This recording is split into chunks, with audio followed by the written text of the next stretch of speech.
Morning. LA Morning. Part 2. Hello, this is VJ Sam. LA Morning Part 2. Bilingual program broadcasted in English and in Japanese every Wednesday at 9 a.m. on TJS Internet Radio. So tune in.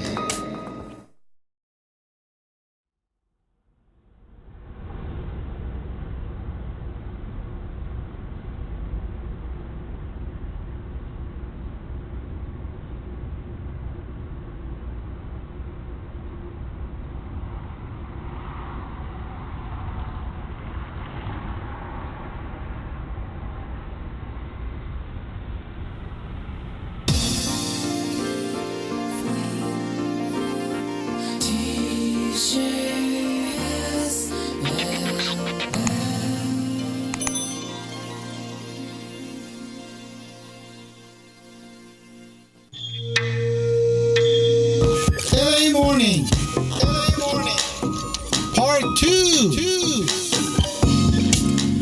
Good morning, Los Angeles. The time is 9:10 a.m. Wednesday morning on June 23rd, broadcasting live from TJ's radio studio in Torrance, California.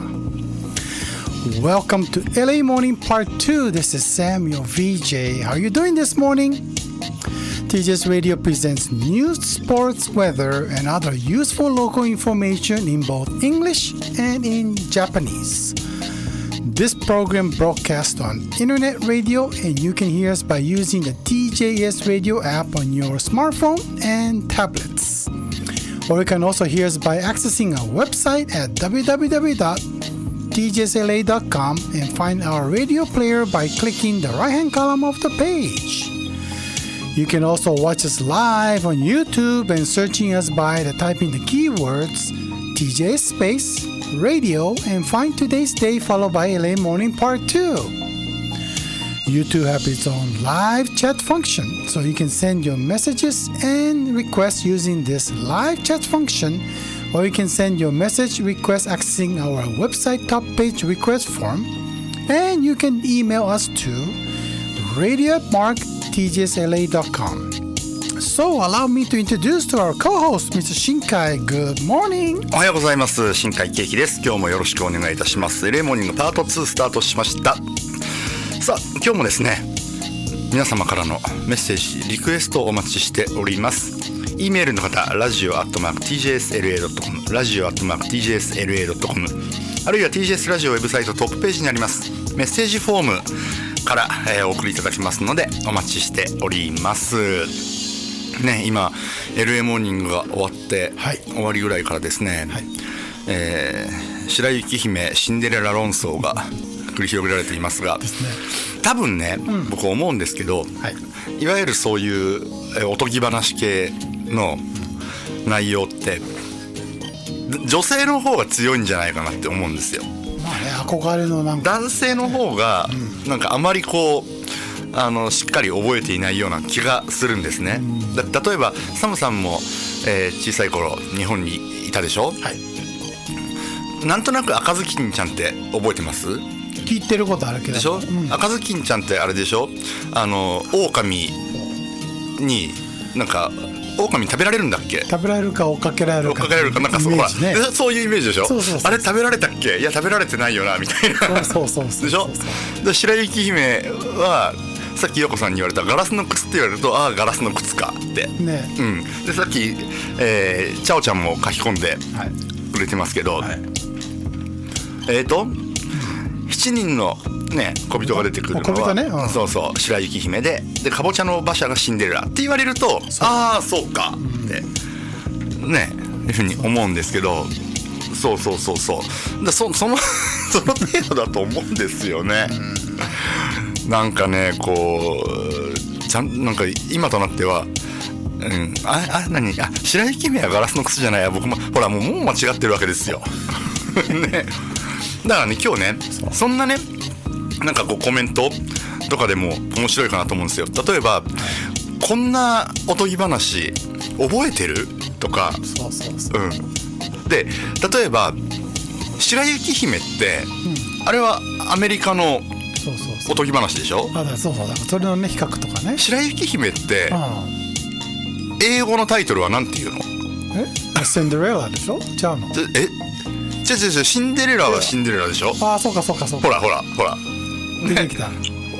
そう白雪姫だってまさかホワイトスノープリンセスじゃないでしょ。そうだホワイトスノーだそうだ。本当にスノーホワイトだ。スノーホワイト、あそうだスノあーホワイトとかね、そうなんですよ。とっさに出てこない。そうなんですね。だからまあそんなねいやアメリカのこのおとぎ話、例えば子供に読み聞かせてあげたよとかね、そういうこの、昔のアメリカのテレビドラマ忘れられないとか、僕なんかだって大草原の小さな家って知ってます？いや知らない。大草原の小さな家っていう日本語大だね。ね多分アメリカだと思うんですけど、きっとね分かんないです。モンタナとかワイオミングとかその辺の風景、その辺でそうなんとなくそういう感じだね。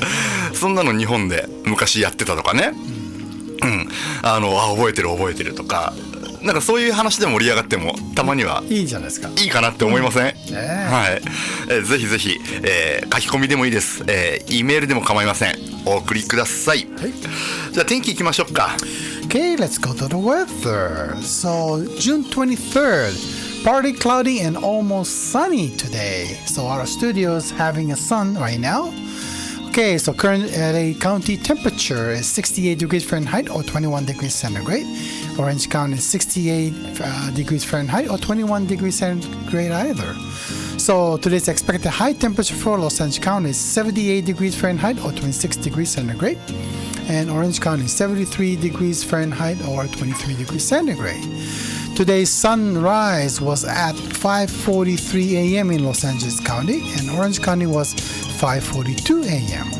Sunset time today for Los Angeles County is 8:08 p.m. Orange County is 8:06 p.m. さあ天気です。ロサンゼルスカウンティ、オレンジカウンティ、今日はですね、晴れと一時曇り、ほぼ晴れという感じです。でね、最高気温がね、これダウンタウンなんですけど78度、摂氏が26度、オレンジカウンティがカシ73度、摂氏23度、オレンジカウンティあたりは気持ちいいですね。やっぱり25度摂氏で超えてくるとちょっと暑いかなっていう、感じだと思います。そしてサンセットの時間まだまだ長いですね。LA カウンティが午後8時8分、そしてオレンジカウンティが午後8時6分という風になっております。さっきほら私が言った大草原の小さな家、万事丸さんが NHK で土曜日6時からやってたんですよ。頑張る覚えてる、すごいな。やってたんですよ。そうなんかね、当時のねアメリカのね、なんていうんですか、アメリカを舞台にしたテレビドラマ、結構ねあったと思うんですよ。だってそれこそほらサムさんもこっちに来てるけど、日本ではフレンズとかも流れ始めたし、あとはドーソンズクリーク。ドーソンズクリークはもうちょっと深いやつだけども、ドーソンズクリークっていうのがね、ファミリーっぽいやつだったらスリーズカンパニーとかね、よかったよね、ジャッキー・バット。あと男性が大好きなのはあれですよ、ナイトライダーとか、あれそうか。あとねエアウルフはね。今考えるとエアウルフってありえない設定ですよね。だってモニュメントバレーのちっちゃなタワーでしょ。そう、モニュメントバレーの中から出てきましたもんねヘリコプターね。こっちに来てみるといやそんなわけねえじゃんって一応隠してるんですけど、そうフルハウスとかねありましたよね。なんかで僕の中では日本のテレビドラマでね、オレゴンから愛っていうのがあったんですよ。そうあったんですよ。昔やってた北の国からみたいな感じで、オレゴンに日本人がこう引っ越してくるんですよ。なんでかっていうとそこでイチゴ畑をするってでそれを当時よく見ていて、オレゴンってこんなにど田舎なんだって思ったけど、こっちに来てからポートランド行ったらいい街じゃんって思ったり感覚が違うそんなね話もあったらぜひ盛り上がっていきましょう。さあということで今日もですね、あとおよそ1時間弱お付き合いよろしくお願いいたします。ではニュースに行きましょう。 OK ですか。そうだ、今日ゲストね。そうだ。So we have the musician and a composer for you today. そうなんです。今日はね、こういう方でブレントさんね。はい、面白い方ですよ。で、曲も面白いので、ぜひ面白いから楽しみにしててください。はい、ではニュースです。 Okay, let's go to the news.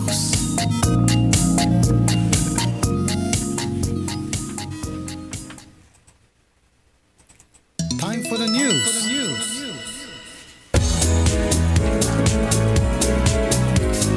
Okay, tedious news line. So, Battle of the Okinawa Remembrance after the 76 years. Japan's southern prefecture of Okinawa is observing on Wednesday the 76th anniversary of the end of the fierce ground battle during the final stage of the World War II. More than 200,000 people lost their lives in this battle, including a quarter of the residents of the Okinawa. The prefecture regards to the 23rd of 1945 as final day of Japanese military's organized comeback against the US-led Allies force in Okinawa. People have been visiting the Peace Memorial Park in the city of Itoman since the early in the morning to pay their respects. Park is located at least a majority of the comeback took place and monument engraved with names of people who died in the fighting. The memorial service will start in the park before noon. The event usually draws thousands of participants, but in this case, it is scaled back for the second year in a row because of the coronavirus pandemic. This year, about 30 people are taking a part. 日本時間23日はですね、太平洋戦争の末期、20万人を超える人が亡くなった沖縄戦から76年の慰霊の日なんですね。新型コロナウイルスの感染対策で追悼行事が中止や縮小を余儀なくされる中、糸満市の平和記念公園では朝早くから祈りを捧げる人たちの姿が見られました。昭和20年の沖縄戦では住民を巻き込んだ激しい地上戦で20万人を超える方が亡くなり、なんと沖縄県民の4人に1人が命を落としました。沖縄県は旧日本軍の組織的な戦闘が終わったとされる6月23日を慰霊の日としています。最後の激戦地となった糸満市の平和記念公園では朝早くから戦没者の名前が刻まれた平和の石地の前で祈りを捧げる人の姿が多く見られました。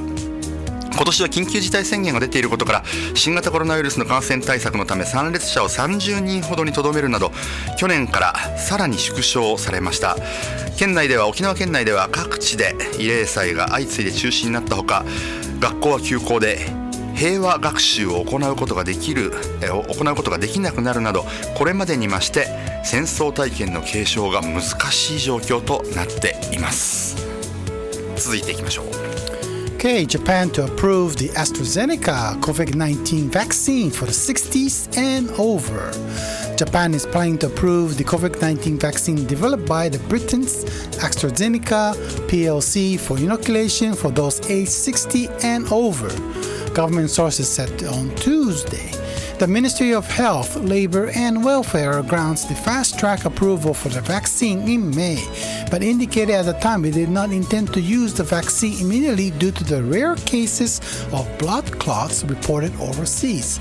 But some health experts have said the vaccine should not be excluded as an option, as efficacy has been confirmed in Britain that the other countries where significant number of shots have been administered.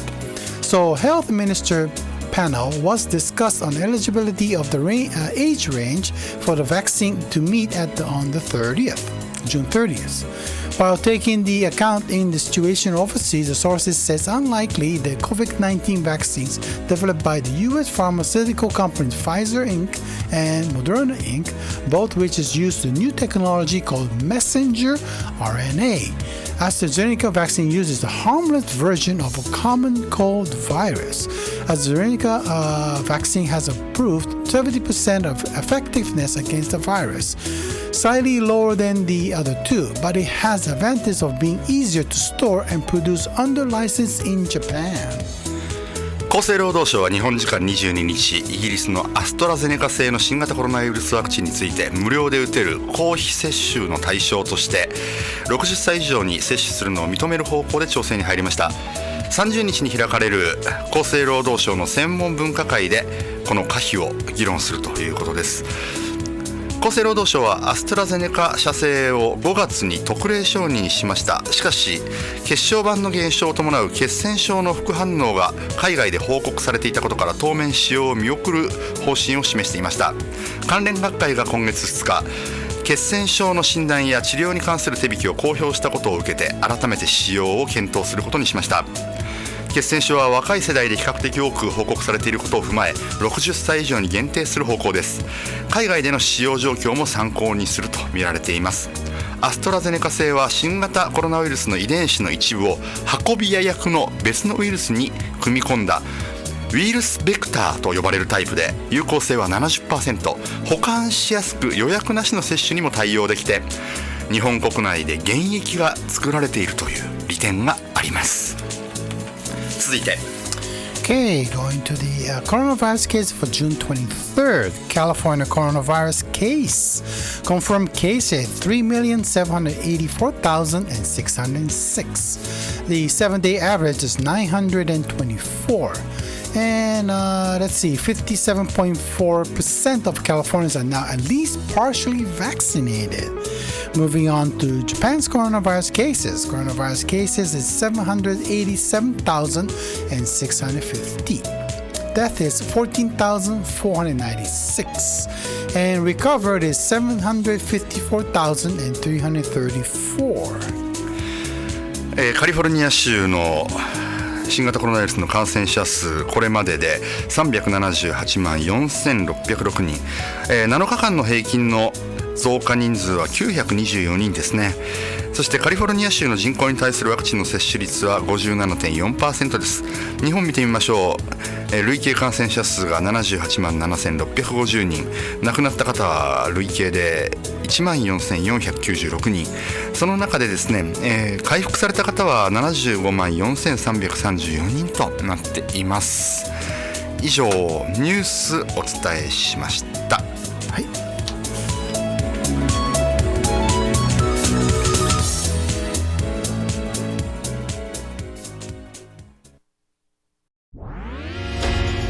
毎週金曜日午後8時から8時10分までお届けしている Wheels Around the Globe DJ の高橋理恵です。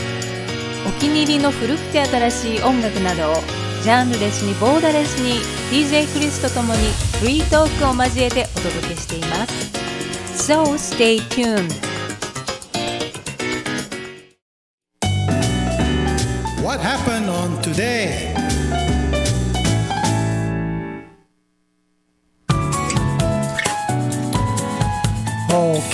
what happened today on June 23rd? So back in 1989, Batman movie. The movie Batman opened in theaters starring Michael Keaton and Jack Nicholson. 1989年だったんですね。映画バットマンがアメリカで公開されたんですね。で、この時の、出演者といえばマイケル・キートン、そしてジャック・ニコルソンということで、バットマンなんやかんやいろんなシリーズでまだまだ続いてますからね。これはすごいことですよね。いい記念日です。はい。さあ続いて。Okay, back in 1994. Okay, International Olympics Committee, which is IOC, is founded. So the IOC is responsible for organizing Olympic Games and similar events. The committee was established at the initiative of the French educator Pierre Coubertin. 1894年に IOC、 もう今何かと話題の IOC 国際オリンピック委員会が設立されたんですね。オリンピックや、それに準ずるイベント運営を行う組織ということで、フランスのピエール・ド・クーベルタンさん、これは教育者ですね、の方が、設立に関わったということなんですよね。はい、さあその他ですね、今日はですね、国連パブリックサービスデーあとはね先ほど言いました沖縄慰霊の日ですね。でオリンピックデーもちろんがあったり、あとね、トラベ症候群の日ちょっとよくわかんないですね。トラベ症候群って何なんでしょうね。あとね国産これ日本の話ですよ、はい、国産小ネギ消費拡大の日。小ネギちっちゃいネギネギじゃなきゃダメなのかな。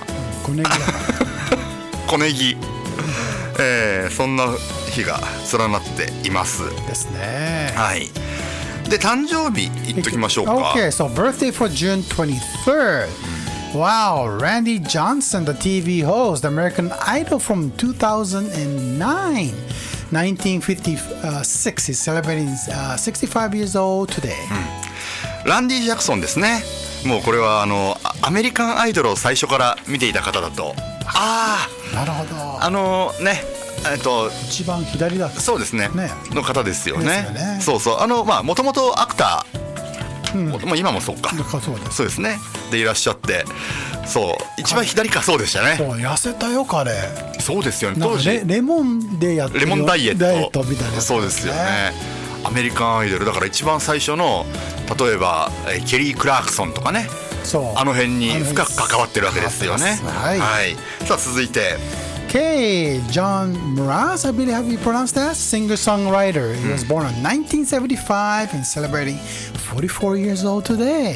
そうなんです。ジェイソン・ムラーズシンガーソングライターですね、の誕生日でもあります。1975年生まれということで、44歳44歳です。ですよね。はい。さあ日本の方はどんな方がいるでしょう。誕生日。Okay, this is the Mizue Takada. She's a Japanese singer born in 1960. She's celebrating her 61 years old today.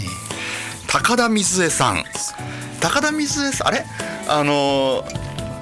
僕ね何かと勘違いしてるんですよ。昔山口百恵さんと誰かがなんか3人組みたい、3人組というかなんかこう言われてませんでした？山口百恵さんと誰かと誰かみたいな感じで。森光子じゃないですよ。違うか。森光子？違うでしょ。なんか3人がいつも絡んでるんでしょ。あれそう3人絡んでる。純子じゃなくて桜田淳子さんとあと一人は誰？高田水江じゃないですよね。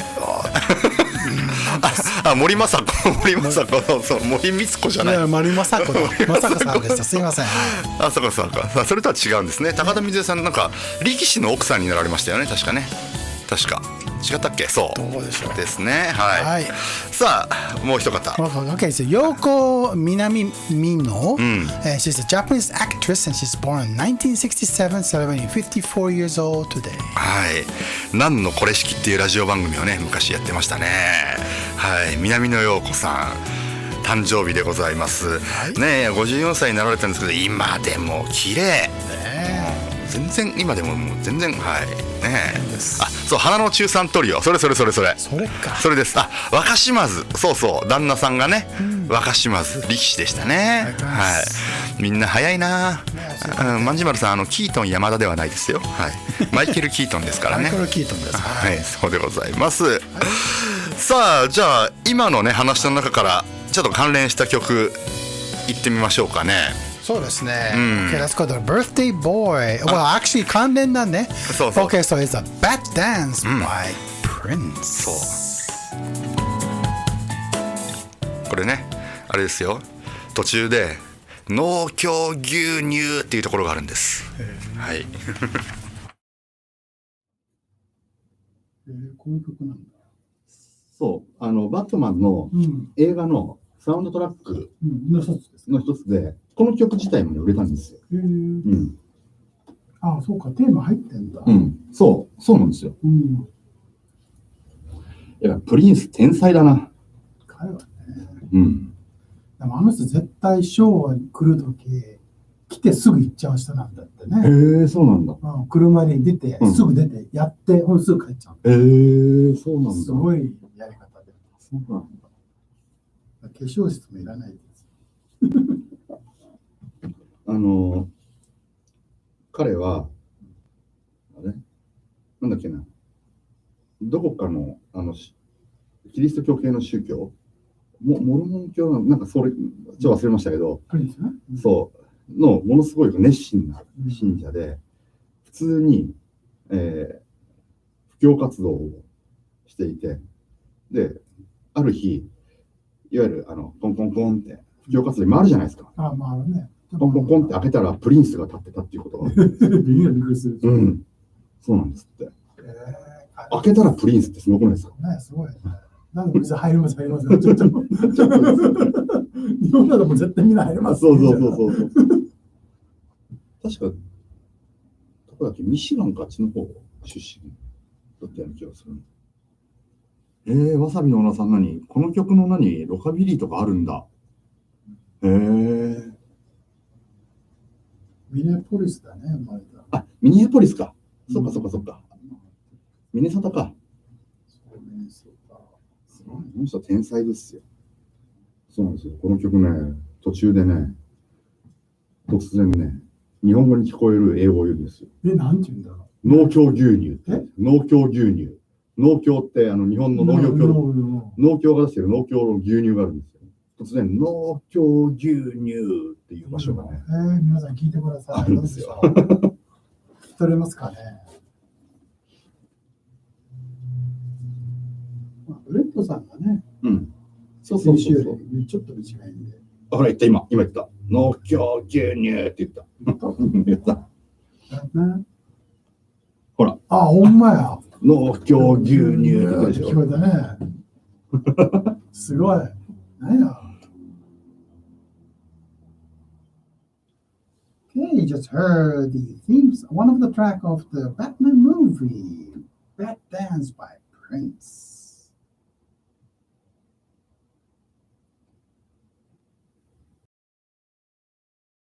毎週土曜日の午後8時からお届けしているイビザカフェ DJ はヤコミカです。私が今とっても気になっている話題をおすすめの音楽とともに紹介しています。イビザというフレーズにグッときたあなたもそうじゃないあなたもロサンゼルス DJS レディオに Stay tuned。Today's guest, we have musician and composer. Please welcome Brent to LA Morning Part 2. How are you doing this morning? もしもし。もしもし、おはようございます。私は素晴らしいです。今日は天気がいいし、とてもいい。梅雨でも天気がいい今日だから幸せです。よかったです。今日のゲストはブレント・バーンさんです。よろしくお願いします。よろしくお願いします。Okay, what made you become musician and where did you study? どうやってミュージシャンになったこのきっかけ、あるいは勉強をどこでされたんですか？若い時ね、私のお父さんがミュージシャンだとなんとなく分かってた。とても5歳の時に、週末出かけてましたね。その後8歳10歳ぐらいクローゼットの中に、ギターを見つけて、お父さんにギターを見つけまして教えてもらえますかと聞いて、彼はノーを言いましたで、数ヶ月後、勇気をたまって、またお父さんちょっと教えてくれるギターにノーを言われてて、ちょっと後のまた勇気をためてるけど、やっとめんどくさいなと思ってたから、じゃあ一つのことを見せるって完璧にできたら、もう一つのことを、教える。だから彼は実は私が、ミュージシャンになってほしくなかった。なぜなら、彼がのミュージシャンの時代はいろんな、麻薬とか、喧嘩とかありました。結構乱暴な、時代でしたが、私の時代はもう少しそれを抑えてたんですから、大丈夫だけど、そんな世界に入ってほしくなかったの。後で、私は大学に行きまして、ジャズベースを勉強しました。最初はギターを始めて、で大学ではベースを。そう、私のお父さんはベーシストですけど、同時に10歳からぐらい同時に両方ともやっていました。近所の人はギターをやってて、エレキギターね、で私のお父さんのギターはアコースティックだから、でも、ベースはエレキだから、一緒にやろうと思って私はベースにしました。そういうことなのか。So I understand that you produce your own music. So how many instruments can you play? ねえ、自分で作曲もされるし、いろんな楽器演奏されてると思うんですけど、まず作曲はやっぱりその大学で習ったんですか？作曲は習ってないです。音楽の理論と歴史とパフォーマンスを、勉強しました。私は、さっき言った、ベースとギターを演奏しましたね。そして中学校と高校少しサクソフォンをやりました。そして自分で少しピアノを、今でも勉強中。そしてあと、今ほぼエレキギターをやります。あとウクレレとあとドラムが少しできます。で、私の作曲する曲の楽器すべて演奏します。すべて録音します。他の人は私の作曲した曲、録音した曲に出ません。じゃあもうマルチトラックレコーディングを全部一人でできるわけですね。そう。いやでもすごいですね。でも大学はカナダでいらっしゃって。Yeah, so why Kobe then? What's the interest in Japanese culture? そうなんですよね。今神戸でいらっしゃるんですよね。そうですね。これなんでまたこのカナダから神戸に今度は今いるんですか？私はなんかミュージシャン、なんかプロフェッショナルミュージシャンじゃなくて、私は先生になりたかったです。だから今先生です。本業ミュージシャンはなんかセカンドジョブと、作曲は、趣味ぐらいですね。あまりお金を稼げない、私の作曲した曲です。私はそれするのは大好きだからやります。OK、とにかくなんで神戸そう先生になりたくて、でも、カナダで先生じゃなくて、私は世界なんかどっか行ってそのところの文化と言葉を習って、そこで教えたかっただから、ネットで仕事を探して、日本の会社つながって、日本に来ました。なんで日本だったんですか？偶然78学校世界中私の、レズメを送りました。日本の会社から電話もらって、なんか良さそうだったから、日本に来て、最初は高砂は姫路の、近くにあって小さいところ、ブライダルシティというところで、それは神戸とちょっと近いから、神戸に遊びに来た時に、わあここいいねとか、山があって海があって、なんかビーチもある、スマビーチはある。私が今住んでるハーバーランドというところはちょっとアメリカ、なんかシアトルかバンクーバーっぽいで、北のはちょっとヨーロッパっぽいとか、三宮はちっちゃい東京みたいな、いっぱい飲み屋とかあって、ですごい気に入りましたから、神戸に引っ越ししました。そういうことだったんだ。Okay, so when did you start performing? 神戸に移ってからも、神戸というか日本に行ってからもパフォーマンスをしてるわけですよね。はい、最初は、姫路と神戸で、時々大阪ジャズをやりました。その後は、ロックバンドとやりまして、最初なんか14歳の時ずっとロックバンドやりました。で、大学の時にジャズに変更した。そして日本の最初の3年ぐらいジャズしか演奏してないですけど、その後はジャズは結構辛い。なんか毎日3時間4時間を練習しないと、トッププレイヤーと一緒にできないです。邪魔をするしかできない。そうだからロックに変わって、アコースティックギター、エレキギター、いろんなポップバンドとやりまして、そしてその道に、ディープさんとも、会いまして、ディープは、私のファンになりまして、そして彼は、神戸と大阪の、好きなミュージシャンを応援するために、このラジオ番組に、紹介もらって感謝しますね。すごいな、つながってますね。そうですね。そうですか。縁があります。素晴らしい。縁がある。いい言葉知ってますね。作曲は私の好きなビートルズとスティングとか、他のロックバンド、ボンジョビとか、なんかイーグルズのような、そのインフルエンスがあって、私の音楽はそんな私の好きなソングライターのようなものが出てくる、私から。そうか。じゃあちょっとイベントの話聞きましょう。そうですね。So it's a difficult time due to the coronavirus right now, but do you have any announcement to make for the future activities?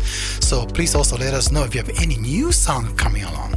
どうですか、やっぱりこの時期大変だと思うんですけど。残念ながら最近の1年半はライブしてません。もちろんしたいですけど、危なすぎて、一回、ディープのパーティーから賢く、ドライブインコンサートをやりました。でも成功しましたが、また冬がありましたからするチャンスはなかったね。寒すぎて。でもまたしようと思っていました。と思ってます。YouTube ライブしようと思っています。私のsubscribers も、登録してる人も聞けるかな、聞けたらいいなと思っています。YouTube の、名前はどうやって探せば出てきますか？Brent Burns Salaryman を探すと絶対出てきますよ。最後サラリーマンが重要ですね、これね。そうで、サラリーマンは、英語版も日本語版もあります。同じ曲けど英語の、だからサラリーマンを英語でも、サラリーマンのカタカナでも、探すと、出てきます。そう新しい曲はもうすぐ出来上がりです。だからもし、YouTube に登録すると、早めに聴けるようになります。いいね。ぜひ楽しみですね。Okay, so if you have any messages to the DJ's listener? はい、もちろん。今は、言った通り、難しい時代ですね。あるものと周りの人を感謝しましょう。あと、互いに優しく、周りの人はどんな人生をしている、どのぐらい状態悪くなるかわからないから、みんな互いの周りの人に優しくしましょう。あと、笑顔しましょう。マスクがあっても、笑顔は目でわかりますね。それもコンビニに行くときとか、なんか買い物に行くときとか、レストランに行くとき、なんか、スマイルすると分かってきますよ。お互い様はメッセージ。お互い様です。すごくね、今本当伝わりました。本当そう思います。では今日ね、先ほどもちょっと出ましたけど、曲をおかけしたいんですけど、サラリーマンのジャパニーズバージョンをぜひかけたいなと思っているんですが、一つちょっと僕最初に聞かせてもらったんですけど、ちょっと、すごくスペシフィックな質問になるかもしれないんですけど、曲、リズムが普通の 4/4 じゃないですよね。じゃないです。とても変。私は最初なんかロックの曲を考えて、じゃあ普通のロックじゃなくてもっとなんか変わってるものをもっとクリエイティブとか、音楽的に面白いものを作ろうと思ったから5拍子、7拍子、9拍子もありますので、そう。いやこれね、面白いなと思ったので、ちょっとぜひその辺も。真ん中と最後だけは4拍子ですね。そうですね。そうか。あと一つ言いたいことがありますので、なんかその曲を聞いて私はサラリーマンをバカにしてるとなんか人の思われたことがありますので、そんなことはないです。直接に言いたいです。ほとんどのことは本当、私の生徒さんと私の友達から聞いた物語です。で、私はそんなに家族のために感謝なしの生活で練り働いて、私はそんな人生はできないです。なんか私はそんなにタフじゃないから尊敬しますよとか、それを覚えて聞いてください。じゃあぜひ曲紹介をしてください。Okay, please enjoy my song Salaryman. This is for all of the hardworking people in Japan that I love so much. Thank you for listening. どうもありがとうございました。Thank you very much. Greetings, everyone, from Kobe, Japan. Thank you, Deepu, Makiko, and Sam, for the opportunity to introduce myself and my music. My name's Brent. I'm Canadian, but I've been living in Kobe, Japan for a long time. Japan because it's an amazing country, and Kobe because, in my opinion, it's the best city in all of Japan.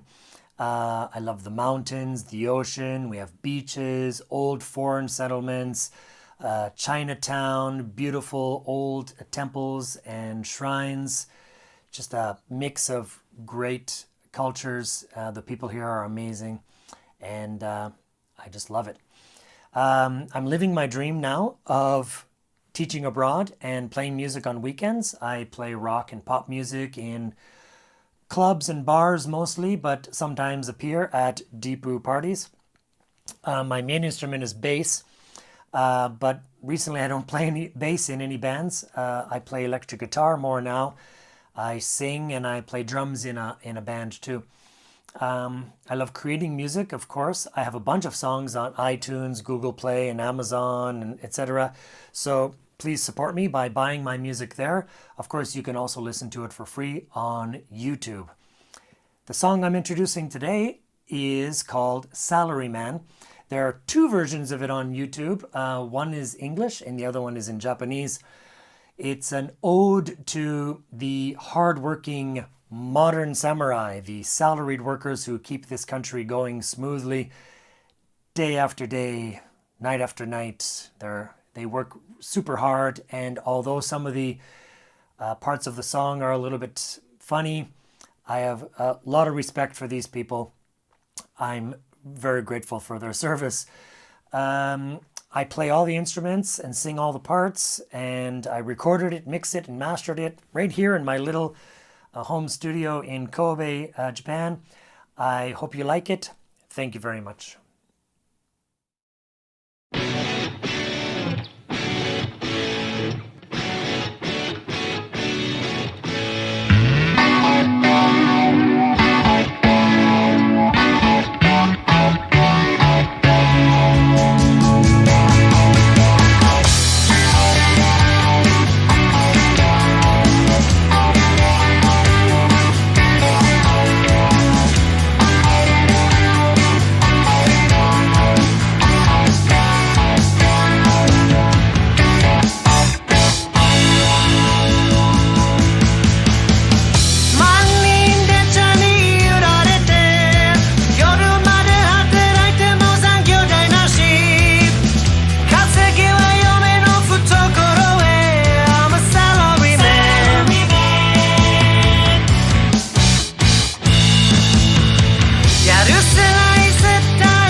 ロサンゼルスから注目のトピックス満載でお送りしているスイートディグズ LA。 私辞めさせていただきます。なんでだってラーメン食べさせてもらえないんだもん。なんか作りますから。本当？よし、今週はレシピ紹介決定。スイートディグズ LA は毎週土曜日夜7時から。作りますから。よし。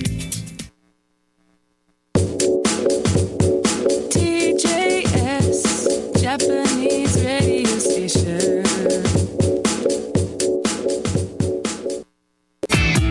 Time for the sports news.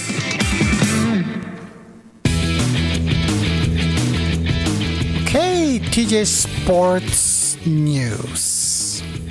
1 month to go before Tokyo Olympic Games. Wednesday marks 1 month before the Tokyo Olympic Games are scheduled to start. Uncertainties remain about the spectators' capacity, but the preparations are underway to receive the athletes from across the world. The game will open on July 23rd after 1 year of the postponed due to the pandemic.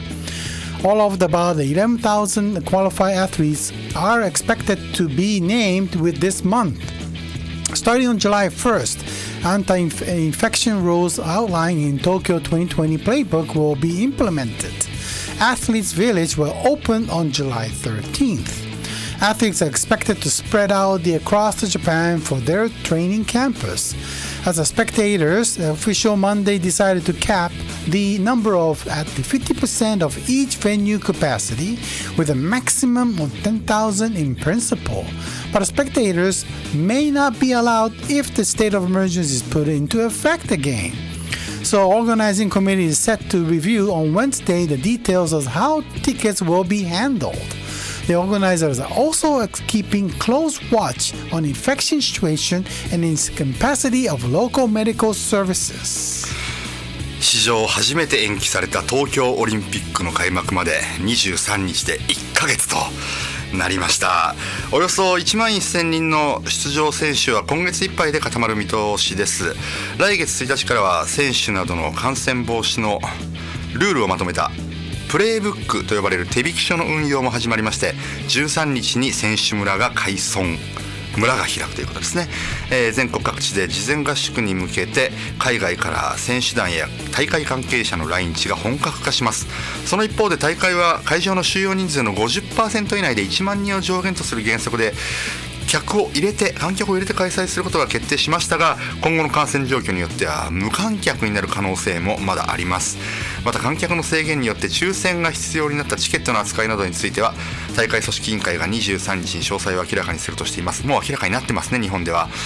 大会組織委員会などでは新型コロナウイルスの感染状況や地域医療への影響などを見極めながら対応を余儀なくされていまして、大会の準備は開幕直前まで不確定な要素を抱えたまま進められるということになります。続いて Okay, NFL matches the Raider the concept, the $100,000 donation to the TAVR project. With the Carlos Nassib groundbreaking announcement came their purposeful pledge. Now the NFL has matched it.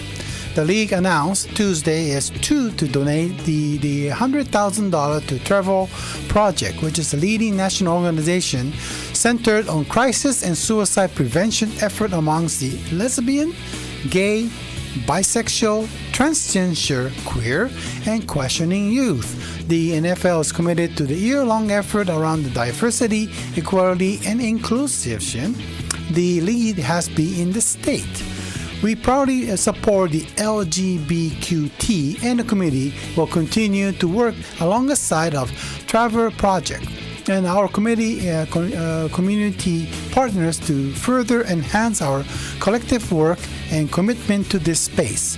Nassib, the 6-year defensive end with the Las Vegas, became the first active player in NFL history Monday to come out as a gay. NFL Commissioner Roger Goodell, the Raiders soon issued a statement in support of Nassib.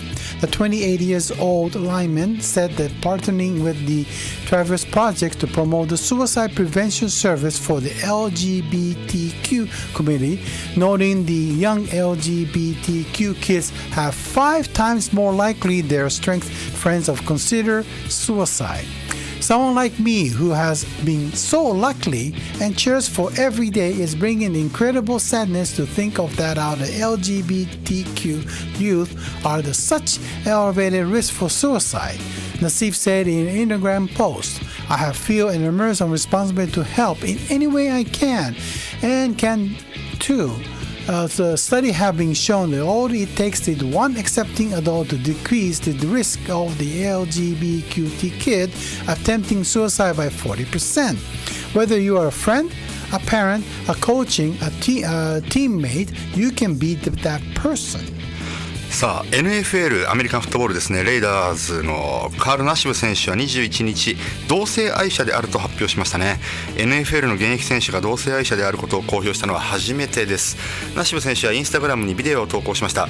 これまでずっと公表したかったがようやく気持ちに整理がついたとしまして、自身が同性愛者であることを明らかにしました。また最高の家族と友人に囲まれており理想的な仕事にもついていると述べています。性的マイノリティの人々による自殺の防止に取り組んでいる団体トレバープロジェクトに10万ドルおよそ日本円で1100万円を寄付すると発表しました。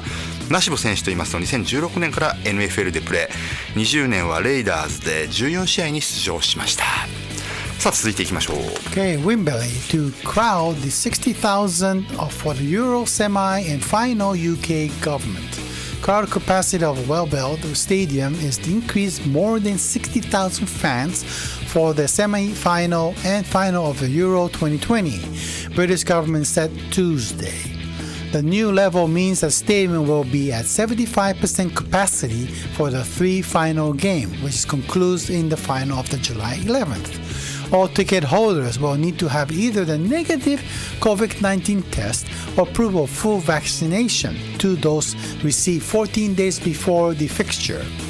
The announcement came after the Italian Prime Minister Mario Draghi called the Monday for the final and moved to England due to the rising of COVID cases in the country. Wembley's the capacity has been set to 22,500 for the three group and rounded to 16 match between Italy and Australia on June 26, but raised to 40,000 for the other round to 16 match on June 29 and could be feature England. イギリス政府は7月にウェンブリースタジアムで行われるユーロ2020、なんでユーロ2020かというと去年延期されたからですね。去年の大会がそのままということでユーロ2020の準決勝と決勝戦の観客の上限を6万人にするというふうに発表しました。これは7月11日に行われる決勝を含めた3試合は 75% の観客数になるということなんですね。チケットを持っている方はPCR 検査で陰性であること、ネガティブであることですね。そして2回のワクチンの接種を完了したことを証明するものを持っていなければなりません。ウェンブリーのこの大会でのキャパシティなんですけど、最初のブロック戦では上限22,500人、その後のベスト16で4万人、そして、決勝準決勝で6万人というふうに設定されたみたいですね。はい、以上スポーツニュースでした。はい、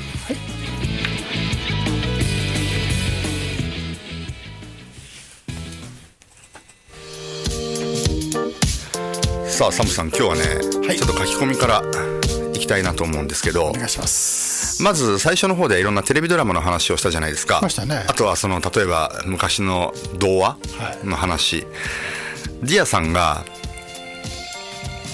ごめんなさい、またねこれでしょ。ディアさんがですね、大丈夫ですか、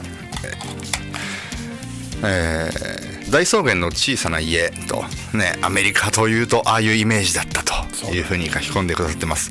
そして LA ドライバーのボブさんが、はい、あのロケ地ミネソタのようですねって。ご存知でやっぱりドライバーで、ね、あとねわさびのオーナーさんが、はい、白雪姫とかあったじゃないですか、うん、あの辺はもともとそのグリム童話とかね、そういうとこから来てるということで、グリム童話の元の話を何度か読んだことがありますが、子供には見せられないような話ばかりでした日本の昔話も意外に恐ろしい話が多いんですよねって。そう例えばだってほら昔からのね「源氏物語」ってあるでしょ。源氏物語なんてものすごい女たらしの話みたいですからねいや本当にすごいみたいですよ。はい。もう本当光源氏とか言ってる場合じゃないですよ。光っちゃった感じですね本当に。はい。であとはですね、いろいろ書き込みいきますと、やっぱりその神戸出身のね、多分サムさんとご近所だったであろう、ステゴガールさんね、高砂マイナースマビーチマイホームタウンって書いてありますね。ああそうですか。はい。で万次丸さんはお仕事で、日通の仕事でよく行ったな高砂ってそうか。そうでチルちゃんもね、スマビーチは関西のビーチですよねと。でチャオちゃん農協牛乳聞き逃しちゃったと。これはもう再放送で聞いてみてください。絶対あります。聞こえました。僕も聞こえましたよね。聞こえました。はい。でそのさっきのねオリンピックのね話ですけど、ディアさんが選手村にねこうある意味隔離されちゃうわけじゃないですか。閉じ込められるアスリートたちね。で食生活が乱れてしまわないように料理とかね、あとレストランのデリバリーにサポートをしっかりしてあげてほしいなという風になってますし、はい。あと万次丸さん、オリンピックパラリンピックに向けて都内にかなりの数のアパホテルを建てたんだけど失敗だねって。そうか。アパホテルが要は海外からのお客さんを見込んでいっぱい建てたけど、でもちょっと失敗になっちゃいそうですよね。それと同じ理由で新幹線もそうでしょ。新しいの入れたりしてて、あれもね、使える道がなくなっちゃったのかもしれないね。人移動するためだから。本当ですよね。本当ディアさんも書いてる通り、いろんな企業や宿泊施設が肩透かしを食らっちゃったねっていうところです。で、万次丸さんが、サラリーマンって和製英語だと思ってたって言ったけど合ってますよね。サラリーマンは和製日本の。そうだね。こっちでサラリーマンって言いませんよね。言いますし、だからブルーカーラーまたはホワイトカーラー。そうブルーカーラーホワイトカーラー。そうですね。確かにそうだ。そうですよね。でチルちゃんがネクタイって和製英語ですか？いや、アメリカもネクタイはネクタイ。ネックのタイだから。ネクタイ、だからネクタイ。ただタイとも言い方しますけど、ネクタイです。合ってます。そうタイだけ。タイだけ言う時があるんですね。そうですね。言われてみればそうだ。Once you go wear a tie。タイ、そうですよね。ネクタイまでは言えないと思うけど。でもネクタイはネクタイ。合ってます。ということです。でね、さっきね僕ね思ったんですけど、アパートとコンドミニアムの違いとか、あと日本でいうマンション、こっちでは違うよねっていう話とかありますよね。このね YouTube 聞かれた方はそうだよねって思われたかもしれないですけど、違いあります。ぜひそんな来週に向けて日本のマンションとこっちのマンションの違い、じゃあこっちでは日本のマンションはなんていうのなんていう話もね。そうね。これちょっと夜のなんだっけ大人ラジオに近い話になっちゃうんだけど、そのコンドミニアム、僕知らなかった。聞いた時変な英語に聞こえたんですよね。そうね。ものすごい小さいゴムのような感じですよね。であとねもう一個のねよくレストランに行くといろいろななんていうのコンドメンツ。コンドメンツね。あれもちょっとやばいなと思って似たような英語でした。でやっぱりそのチルちゃんなんかはこちらでね当然お住まいになられててお子さんがいらっしゃるわけじゃないですか。家の子供が日本のマンションの定義がわからないみたいです。日本のマンションなんでマンションなのっていう。そうだね。かっこいいなっていうの一個じゃない？あとはね大きいし高いってイメージもあるし、高級ってイメージありますよね。いやでもチルちゃんが書いてる通りだと思いますよ。もう言っちゃいますけど、マンションイコール大きな家と娘さんは思ってると。それで合ってんだけど。合ってますよね。アメリカは合ってますね。ですよね。日本もそうだけど高いっていうのも。そうだからほらこの辺で有名なねマンションといえばプレイボーイマンションがありましたね。ハリウッドの近くウィルシャーの方にありましたね。でっかい PB マークつけてそうあってかっこよかったんだけどね。あそこはまんじまるさん、マンションはお金持ち、アパートは安月あ、まあそうだよね。借りてんのと買ってんの違いだ。でもそうそう、買えるかレントかっていう、そうそう、その違い。それ大きな違いですよね。絶対違いますよ。そうですよね、はい、アパートメント合ってます。いい説明ですね。だからこっちで言うとどこ住んでんのって言われて、まあ、一軒家は別ですよ。そうそう、自分のね家は別だけど、どういうとこ住んでんのって言われた時に僕は普通にアパートだからアパートって言うんですけど、だからそれと同じように結構胸を張って言うんでしょうね。コンドとかコンドミニアムとか、そうそうそう、タウンハウスとか、タウンハウスとかね。このタウンハウスっていうのが、この日本ではまたピンとこないわけですよ。まあ、タウンハウスは一軒家みたいなんだけども、コモンウォールがあるんですよね。そうなんですよね。その隣の近所の方と。だから一軒家がつながってるんですよね、ある意味。一軒家を2つつなげたような感覚ですね。一つの壁で。そうなんですよね。二軒家みたいなやつ。そうですよね。二軒家。二世帯住宅みたいな。あ、そうね、そうですよね。そうそうそう。タウンハウス。そうですね。K さんが日本のタワマンかっこよさそう。タワーマンションね。タワーマンション、まあマンション、あ、そう、タワーマンションか、そうかそうか、かっこいいよね。だってすごいじゃないですか。40階に住んでますみたいなね。そう、50階に住んでます。いや怖いよっていう話ですけど。長いめっちゃええでとか言ってね。そうですよね。ベイエリアにそういうマンションが多いですからね。日本ではね。そうそうそうそう。いや本当そう思うな。そう意外とね、こうね、ふと話をしてると、あれこれって日本では言わないよねみたいな。これ英語かな、和製英語かな。結構ね、探してみてくださいね。意外と例えばほらね、日本の例えば、芸能人にサインくださいって言うじゃないですか。はいはいはい。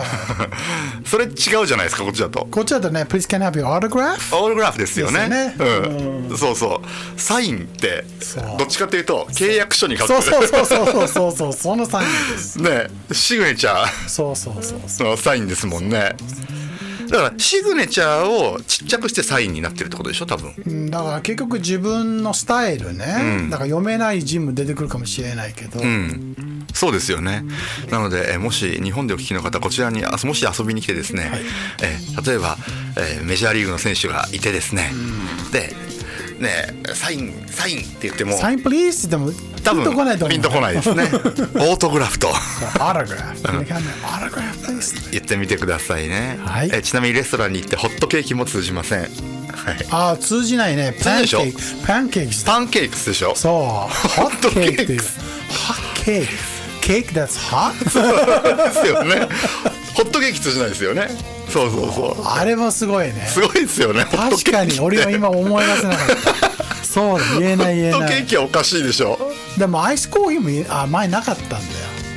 今はね。今はもうでもアイスコーヒーでアイスドですよね、どっちかというと。アイスとかアイスティーとかね。そう、アイスティー。そうですよね。今は普通に言えるけど、前なかったんですよ。80年代はなかった。ね、そうなんですよね。なかった。今ほらコールドブリューとかが結構。コールブルーあるからね。スタバでね。そうですよね。はい。ちょっとね、皆さんもね、考えてみてください。結構出てきますよ。出てきますよ。面白いので。面白い。はい。さあ、ということで、はい、ぜひ来週に向けてメッセージお待ちしております。はい。さあ、じゃあもうこの時間だ。エンディングいきましょうか。はい。はい。違います。はい。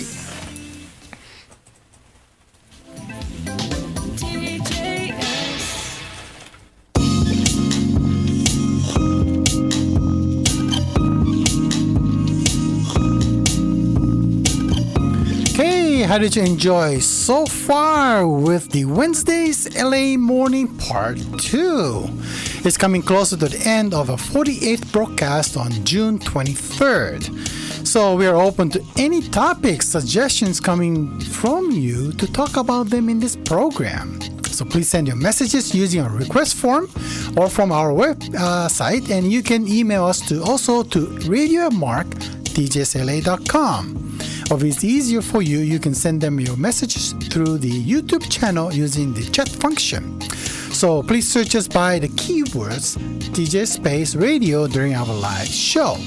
And also don't forget to watch our studio live cam from our website at www.djsla.com. So see you next week on Wednesday at 9 a.m. on TJ's Internet Radio. さあ来週もですねこの時間に、LA モーニングパート2お送りしていきます。皆様からのメッセージリクエスト引き続きお待ちしております。 E メールの方ラジオ@tjsla.com あるいは TJS ラジオウェブサイトトップページにありますメッセージフォームからお送りください。そして今日のねゲスト、ブレントさんの、リンクがですね、YouTube ですねの概要欄に上がってますので、さっきのサラリーマンの曲もねはい入ってますよ。この YouTube でリンクがあるので見てください。面白いですよこれ。動画面白いんだよね。ね、そうなんですよ。地下鉄とか選んでるんでそうそうそう。ぜひそちらもご覧になってください。はい。さあということでお別れです。今日は最後の曲は、そうバースデーボーイの方で、ね、Okay, the birthday boys are the J Merritt and I'm yours。はい。ジェイソン・ムラーズですね。I'm yours こちらを聴きながらお別れです。ということで今日もお付き合いくださいましてありがとうございました。お相手は私新海圭樹と Sam Vandenberg。See ya。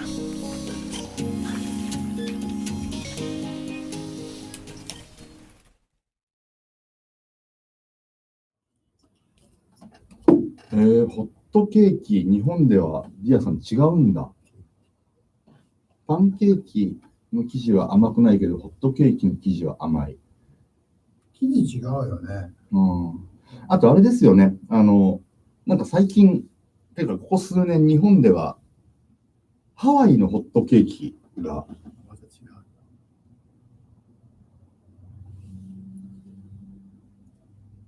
ハワイのホットケーキがなんか人気みたいですね。エグなんとかっていう店が流行ってるんだよね。あ、そうなんだ。神戸にもなんか何軒かあるけど。ハーバーランド。神戸の名前の付け方ってかっこいいですよね。ハーバーランドとか、なんかなんかわかんないけど、ポートアイランドとか、そうそうそう。かっこいいですよね。ハーバーアイランドなんかいいなって思う。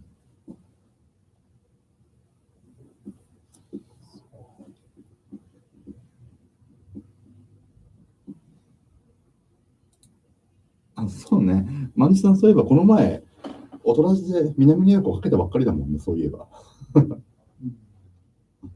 やっぱ流行ってるんだって。日本でその、ハワイアンホットケーキ。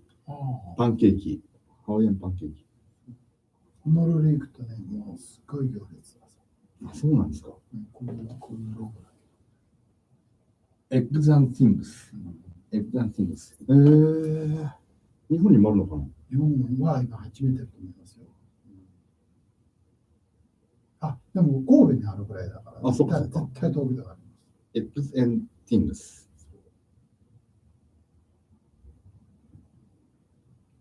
これ日本語でちゃんとアドバタイズメント出てる。あ、本当だ。父の日。終わっちゃったけど。エッグスンシングス。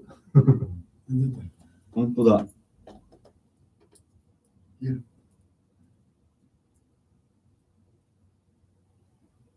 神戸のメリケンパークは、もともとアメリカンパークから来てるんですって。だから知らなかった。だからそうなんですか。メリケン。アメリケンのメリケン。そう、メリケンパーク。ああ、なりそう。いや、なんでだろうと僕、本当に思ったのは、メリケンサックって知らないか、誰も。メリケンパークってメリケンサックとなんか関係あるのかなと思って。メリケン、あれがなくなってるんだね。そうハーバーランドとメリケンがもう一緒なんだよね、結局。隣って言っていいくらい。歩いても30分しかないし。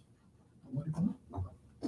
どうなるかな。まだ行きますね。はい、皆さんありがとうございました。なるほどね。メリケンパーク、そうか。いや、きっとそうだよ、ディアさん。聞いたことあるって言うけど、絶対そう。それ間違いないですよね。間違いないです。間違いないね。メリケンからメリケン。日本っぽいですね。メリケン粉はそうね。メリケン粉ね。メリケン粉ってあるじゃないですか。あれも、もしかしたら、万次丸さん書いてるけど、もともとメリケンフラワーとかそういうのかもしれない。メリケンパウダーとか、そういうことなの。アメリカンパワーじゃなくてそうだからアメリカンから来て、来ている。ああ、それ面白いね。ちょっと来週までにそれ調べておきます。お願いします。うん。はい。あ、よかったよかった。ボブさん、屋根のへこみ、靴投げられたってほら、上から。あ、そう、どうしたのあれ。自分で今ねうん、叩いてるの？それともなんか、ちょっとずつ押してるのかな？自分で直してるみたいです。もし深くこう、デントじゃなくて、うん。こういう感じだったら、ポコーンっていく可能性あるけど、でもほら、靴でしょ？ピンポイントで来てんじゃん。ひどい話ですよね。本当にね、ムまあ、カつく。考えられるよね、アメリカとか。何言われてももう驚かない。ね。はい。ということで、はい、皆さんどうもありがとうございました。うん。では、ここで一旦切ります。See ya, see ya, see ya.